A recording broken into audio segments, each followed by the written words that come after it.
Fala galera, sejam muito bem-vindos. Professora Maiana aqui de novo com vocês. Vamos dar continuidade com mais resoluções de questões. Vamos para a nossa primeira questão? As figuras ilustram pilhas ideais associadas em série. Primeiro arranjo e em paralelo, segundo arranjo. Supondo as pilhas idênticas, assinale a alternativa correta. Galera, antes da gente ir para as alternativas, eu coloquei o esquema do primeiro e do segundo arranjo. Eu gostaria que antes mesmo de você ler as alternativas, você lembrasse o seguinte. Nessa primeira associação, eu estou aqui conectando diretamente polo positivo e negativo das pilhas. O negativo de uma com o positivo da outra. Isso me garante uma associação em série.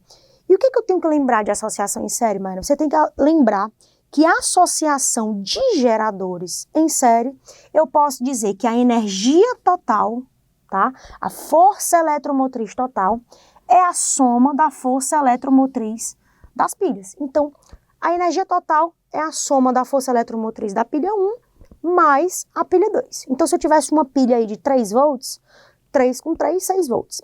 Agora, turma, quando eu tenho uma associação em paralelo, como no arranjo 2, você vai lembrar que na associação em paralelo, a energia total fornecida para o meu circuito é igual a força eletromotriz, que é a energia da pilha 1, que deve ser igual à força eletromotriz da pilha 2. Ou seja, Maiana, eu tenho duas pilhas, mas é como se eu tivesse apenas uma força eletromotriz.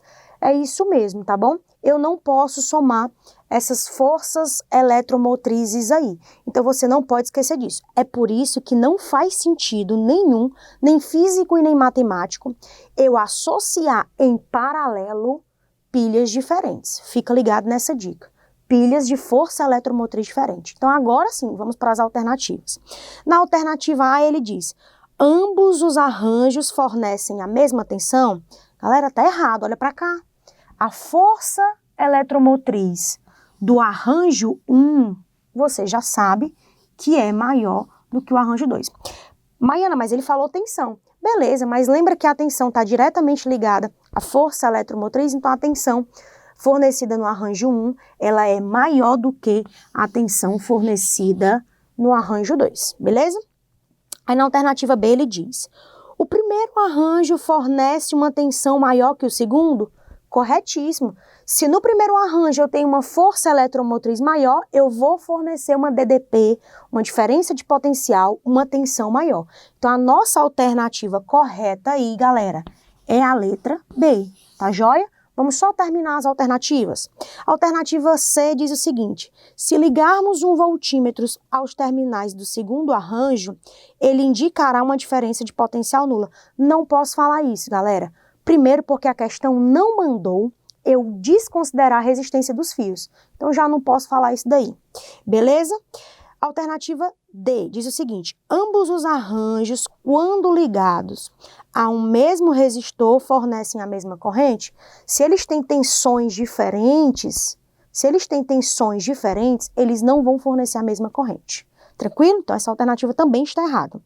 E a alternativa E diz o seguinte, se ligarmos um voltímetro nos terminais do primeiro arranjo, ele indicará uma diferença de potencial nula. Também não posso falar isso, pela mesma justificativa que eu não posso falar sobre o item C. Tranquilo, galera? Bem, é isso. Espero que vocês tenham curtido. Fica ligado que nós vamos para a próxima questão. Bem, galera, continuando a nossa próxima questão. Olha só, se ligarmos um voltímetro ideal nos terminais de um gerador real em aberto, ou seja, que não esteja conectado a um circuito, qual será a DDP medida? Galera, quando ele fala voltímetro ideal, você deve lembrar da aula de medidores elétricos, que um voltímetro ideal, a resistência dele é infinita.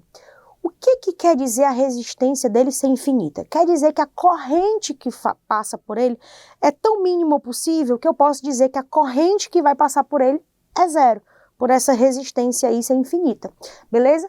Então, se eu aplicar a equação de geradores aqui, DDP é igual a força eletromotriz menos a resistência interna vezes a corrente, se eu sei que não vai passar a corrente, eu posso dizer que a DDP é igual a força eletromotriz, ou seja, o voltímetro vai medir que a DDP é a própria força eletromotriz aí.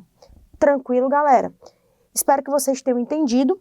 Ou seja, você vai apenas escrever aí, colocar que a DDP medida é a própria força eletromotriz apresentada no circuito. Tranquilo? Fica ligado que nós vamos para a próxima questão. Bem, galera, continuando as nossas resoluções, vamos para a próxima questão. Olha só, duas experiências são realizadas conforme as figuras. Na experiência da figura 1, um resistor R de 5 ohms está ligado em série a um amperímetro A de resistência desprezível. Um segundo resistor, idêntico ao primeiro, é ligado também em série ao primeiro e então a uma bateria B de 10 volts.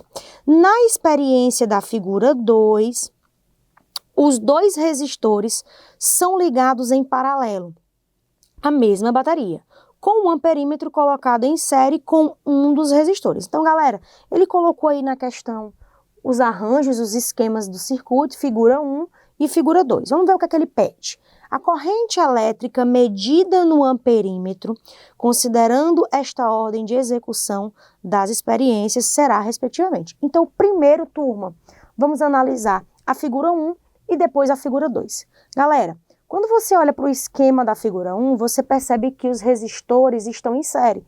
Então, a resistência equivalente é a soma dos dois. Ou seja, R com R, 2R.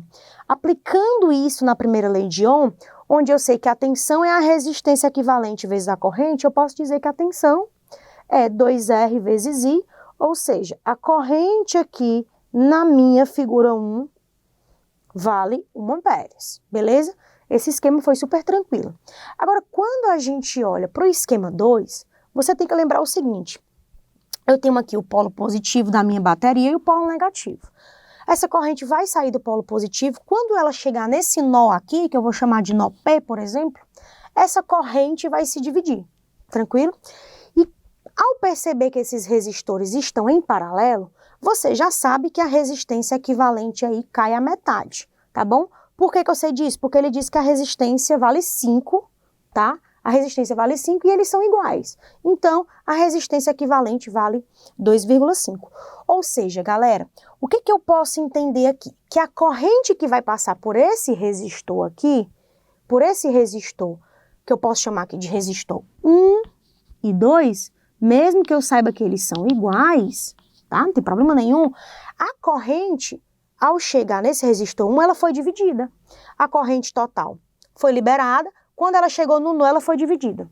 Então, mesmo depois de ser dividida, a corrente IX que vai chegar nesse amperímetro aqui, ela tem que ter o dobro da corrente inicial. Então, eu posso dizer que a corrente IX que vai passar pelo amperímetro é o dobro lá da resistência da minha figura 1. Ou seja, isso nos permite marcar a alternativa de letra B. 1 amperímetro para a figura 1 e 2 amperímetros para a figura 2. Beleza, galera? Espero que vocês tenham curtido e entendido as resoluções. Um forte abraço e até a próxima.